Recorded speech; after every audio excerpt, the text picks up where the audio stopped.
When I was in China, I spent my entire school years in the Chinese Cultural Revolution. So I'm very, very familiar with the communist tactics of how they divide people, how they cancel the Chinese traditional culture and destroy our heritage. And all this is happening here in America. Now they are labeling parents and concerned citizens like me as domestic terrorists. What that can do? You may lose your freedom. I do have a question. What's next step? Is the Tiananmen Square crackdown the next? Would parents one day risk their life just to speak up for their children? That's why I'm here. It's not just a chill, it's freezing. You know, you're not chilling the First Amendment. You are freezing parents in place about whether to even show up at a school board meeting. You know, some school boards are requesting identification and they're wanding people like they're going through a TSA checkpoint to show up to speak on behalf of their children. I think it's intimidation, no doubt about it. You know, so they call them racists for a long time, but that did not work. So they have to upgrade to domestic terrorists.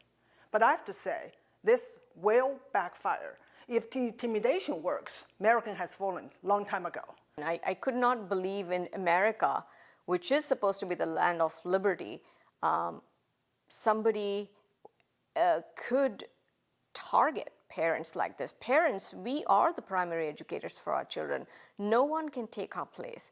And to tell us that we had the audacity to speak up for our children was shocking, to say the least. Now parents are acting in fear. And I can understand parents not wanting to speak in front of the school board members of the concern, because now there is a fear. They've instilled fear within the parents. They created fear amongst the community in which they're supposed to serve as a support. I am scared, yet I believe that I'm living in a time when if I don't speak up for my child and if I don't stand up for what's right in America, I don't know what the next generation will be left with. In China, the public school, are really government school. And here, is the same thing is happening here. The radical left has already taken over our educational system.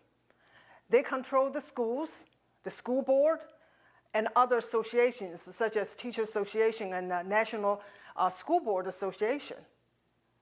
And they actually have been training our children to be the social justice warriors for a long time. Just because a parent speaks angrily from a podium in front of you for first 3 minutes and then they cut it down to 2 minutes, if they speak angrily to you, that's their right. They're your boss. And the organization chart has been flipped where they feel like they are in charge of us. And I think it is responsible for citizens to stand up and speak up about how their taxpayer dollars are spent. Because even if they don't have children in the public school system, your money still goes to school. I think they need to write to their legislatures. I think they need to realize that elections do matter. You need to vote for new school board members. The school board is probably the most important election that a person could vote in outside of for the presidency of the United States. Don't be intimidated. This is not about some right. This is about your children, your own children. And for me, I'm fighting it because it's about our future, the future of this country. So we cannot be intimidated.